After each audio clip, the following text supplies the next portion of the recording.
Hello everyone and welcome to the den, and today we're going to do something a little different. Today I'm going to show you how to use what you've canned, and I'm going to start a series with all the stuff that I've canned before and show you how I use it. So the first one in the lineup is going to be beef stew. Now I'm going to put these over mashed potatoes tonight, so the first thing I'm going to do is I'm going to grab my potatoes, I'm going to clean them, peel them, and get those going, and then I will show you how I make my beef stew. Now if you watched my beef stew video, which I'll link here, you would know that I left the potatoes out, which is a pretty common ingredient in beef stew, and I swapped them for mushrooms. And the reason why I do that is because I like to be able to eat this beef stew over rice or mashed potatoes and gravy. So it becomes like a mashed potatoes and gravy.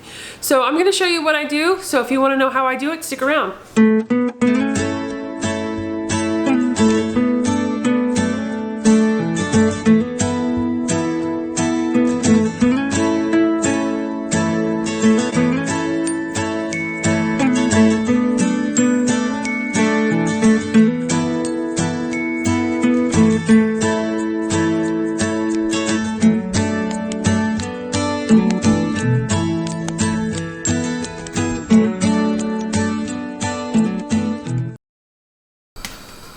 Alright, so you can see my potatoes going here, and I just chunk them up in kind of a uniform style chunk, and then I just put them in a pot of water with some salt and pepper, and we're just going to wait for those to come to a boil. And then I don't boil them for any specific amount of time, I just wait until they're tender. You can just smush one up against the side, and when it cuts in half easily, you know they're ready. So while I'm waiting for this to come to a boil, I'm going to talk to you a little bit about your canned jars of beef stew. Okay, so I'm going to do 2 jars of my beef stew today, and sometimes you will wonder if you're, I don't know, sometimes when you're a new canner especially, you wonder if your jars, if they are sealed properly. So how I check mine is I give them the tap, and they make a certain sound. If they're not sealed, it makes a different sound. So I kind of know the sound, and as you can more and more often, you'll know the sound. And a wide mouth jar sounds different than a regular mouth jar slightly. These have a hermetic seal, so that means that it's airtight. So when I go to pop this lid off, I'm going to see a rush of air. I can hear it, and I can see the water line kind of move as that air rushes it back into the jar. So I'm going to take my can opener here, and I'm going to open this one. We're going to listen for the sound and see the motion. So you can see that there and hear that like a suctioning noise. So I know that that one was sealed proper, and let's open this one too, because I am going to do 2. So we'll do one more. And there we go. Could hear the air sucking in, and the water kind of moved. So that's how I know that that's one good sign that my jar was nice and sealed. And the other thing that you can do is take a smell. Smell your food, make sure that it doesn't smell weird or anything like that, and then you know that it's good to go. Okay, so first thing that I'm going to do is I'm going to grab my jars here and grab the lid, and I'm just going to only empty the liquid into the pan.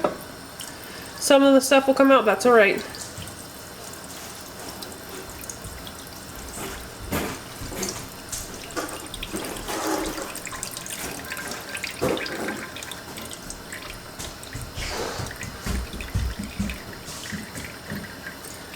Okay, so that's most of the liquid in that jar. Then we're going to do the same with the other jar.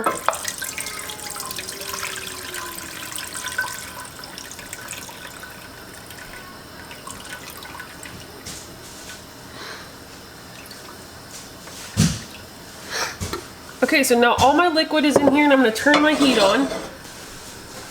I'm going to turn it to medium-high.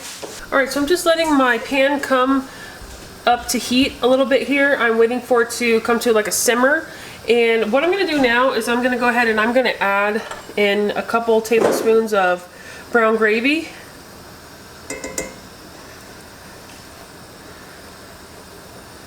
We're going to start with that, and this is a taste as I go type of thing. That's how I always make mine. I don't have any exact measurements. I also have some flour and water slurry, because I'm not going to use only gravy mix to thicken this, because it would just be way too salty. Because we did use bouillon in this, So I'm gonna give that a stir. And I'm gonna taste as I go.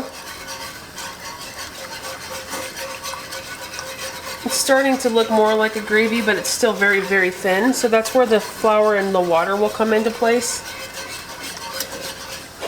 So I'm gonna let this heat up a little longer and I'll bring you back. Okay, so I did add another tablespoon of brown gravy to this, so we're at 3 tablespoons of brown gravy. And I'm gonna go ahead and add in, because this is about to come to a full simmer, I'm gonna go ahead and add in my flour and water slurry into this. This is gonna help to get this to a nice thick consistency. And it's not really gonna affect the taste at all because it is already pretty salty from the, it's not gonna mute the flavors, let's just say that. It tastes really good so far, but we're just gonna mix that in.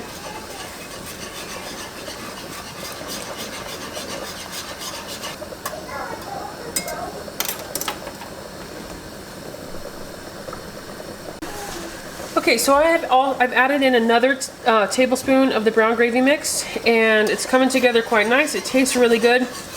So this is the flavor that I want it to be. So now I'm going to go ahead and add my solids in. I'm just going to pour them right on in.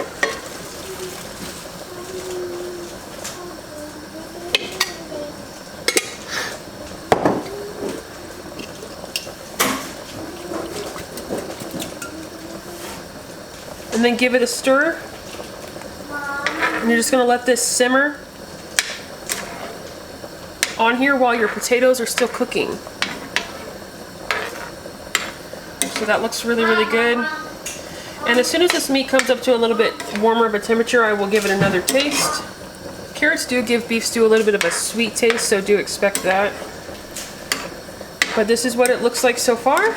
So once this comes back to a simmer, I'm just going to turn the heat to like a medium-low, and I'm just going to let it sit here and do its thing. You can cover it or you don't have to. But if you want it to thicken, just leave it uncovered a little bit. If you like the way it is, just make sure you cover it so that way you don't have a lot of water loss. So right now, that's what I'm going to do. I'm just going to leave this simmering here, and then I'm just waiting for my potatoes to come to a finish, and so that way we can get those mashed up and then dinner will be ready to go. Alright, so my potatoes are about done. They are done. And a good way to also know that your potatoes are done, besides pushing one up against the side and see if it cracks or breaks in half, is the water will get kind of cloudy. So you can look for that. So I'm going to dump these out. Then you're just going to dump your potatoes in there. Try to reserve some of your... I'm going to make the mashed potatoes in this pot. So I'm going to reserve a bit of the potato liquid in the bottom.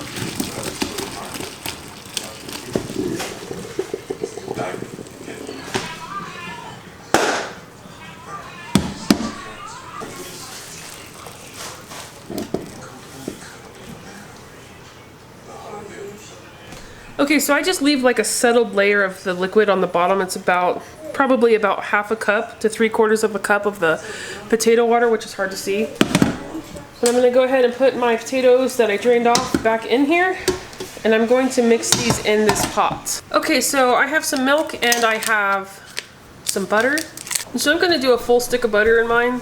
This is 5 pounds potatoes, so use however little or as much butter as you like. Use no butter if you don't want any butter. Alright, so I'm just going to start mashing this now before I add my milk. Okay, so that's what they look like now. They're real crumbly. I'm just going to add some milk. Probably at least half a cup. And then go ahead and give these another mash.